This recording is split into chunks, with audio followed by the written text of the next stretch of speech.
Greetings, Commanders! In this guide you will learn about the fundamentals of World War mode and its differences from classic random battles. This part is aimed at Commanders. We'll tell you about the mode's mechanics, controlling armies and army features. If you are a squadron soldier or an unassigned player, we have a separate guide for you on our channel. Mode mechanics. In World War, you are not a squadron commander, you are a full-fledged general, with numerous separate armies under your command. Unassigned players will also serve under you. So let's start with the basics. Battles in World War take place in RB with vehicle markers. For commanders, World War is essentially a tactical board with pieces on it. They represent the armies you have to command. Just one click from the hangar will take you to the globe, where you will be able to make your first decision, choosing the scenario. The scenario you choose will determine which nations and vehicles will be involved in the operation. After selecting a scenario, you can launch an operation in it. A battle between squadrons in World War. Commander interface. The operation begins, but you are not in the thick of things. You are in the commander's rightful place, at the tactical board, where you can monitor the operation map and the armies under your command in real time. The regiment's deputy commander, officers and sergeants can also access the command view. They all have equal permissions and can also initiate operations and control armies. How you're assigned duties is totally up to you, but for now, look to the right.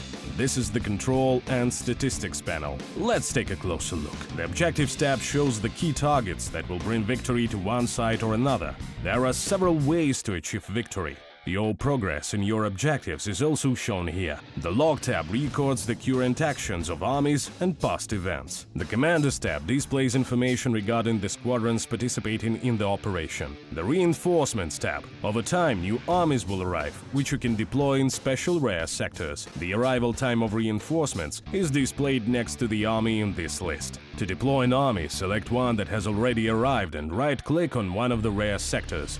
They are a different color from other sectors. The Airfields tab, controlling your air forces. The Armies tab. All your ground forces are shown here. You can easily pick out inactive armies and give them something useful to do. Armies. Now turn your attention to the tactical board. If you want to win, you've got to move. To order an army to move, select it with the left mouse button and order it to move to the designed point using the right mouse button. You can set a complex route by holding Shift and clicking points along the way. But remember that movement mechanics bring their own challenges. Soil, sand, roads, rivers, fortifications and other objects. It's not just a flat image, and the terrain affects the speed of your armies. You should bear this in mind when you are thinking of sending a tank army on a flanking maneuver by road or starting a long river crossing. Armies are your main strength in World War, so let's look at the different types and their capabilities. Aviation Army. You create this at the airfield and send them to a specific point. Before an aviation army can take off, you need to equip it with a specified minimum number of vehicles. The flight range is limited by the fuel supply, and ammunition is only replenished at the airfield. The possible targets of this type of army depend on its composition and selected armament. If it doesn't have anti-tank weapons, then engaging a tank army is a no-go. But if you load it with bombs and rockets, you are in business. Infantry Army, more accurately motorized infantry, as this type of army includes tanks and SPAAGs. This type of army has a useful entrenchment skill. Order an entrenchment by highlighting the army and selecting the order in the control panel. An entrenched army takes significantly less damage under artillery fire, and if it is attacked, a defense battle starts, where the opponent has to work hard to capture your position. Tank Army. This usually includes heavy-duty armored vehicles and sometimes a few particularly valuable vehicles. Tank armies can also entrench themselves. Artillery Army. Not SPGs, but specifically artillery that functions directly on the operation map. Artillery armies are highly vulnerable to other armies and suffer huge losses in direct confrontations. When an artillery army is attacked by any ground army, this triggers an automatic battle that soldiers cannot take part in. It rarely ends well for the artillery. In an attack from the air, your soldiers can help fight it off by controlling the SPAAGs. For all its fragility, artillery is still a highly dangerous army. If the army is moving, order it to stop and wait until you see ready to fire status.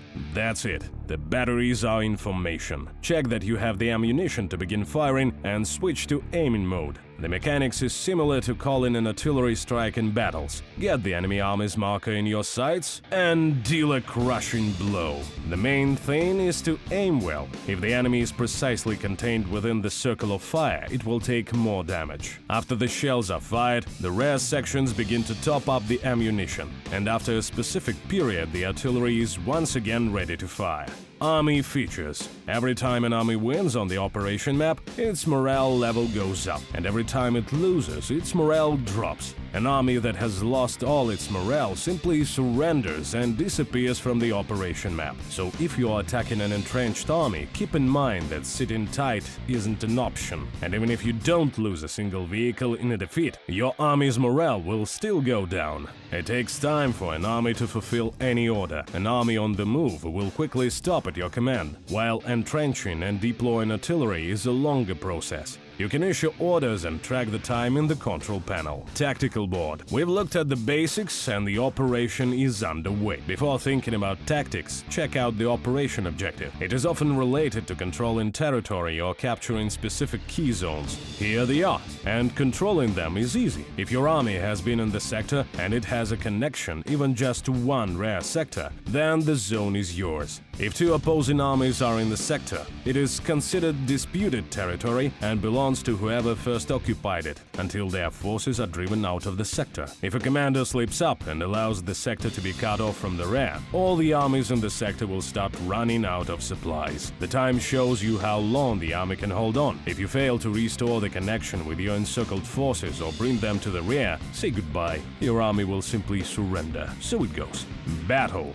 A battle between two armies begins as soon as they meet on the tactical map. The two icons turn into a single battle icon, yellow. The battle is starting. Soldiers from your squadron have time to join and prepare. After this, the battle will start, or the waiting time will be extended to allow unassigned players to join, if there aren't enough soldiers from the squadron. Red. This follows yellow, and the battle is underway, and you can send an aviation army to it at any time. Your soldiers will immediately be able to take off in an aircraft. Black. This is an automatic battle that doesn't require participants. This could be a direct clash between artillery and a ground army, a battle between fighters and tanks, or a battle where there aren't enough vehicles left for soldiers to take part. White. A battle icon turns this color if there are too many battles already in progress. As soon as they finish, the battle icon will turn yellow. When two armies come into contact, the battle doesn't start immediately in order to give each side a few minutes to prepare. This time is for squadron soldiers, and unassigned players can join the queue. If the time expires and there aren't enough participants, the battle opens up to unassigned players. Don't turn your nose up at this help.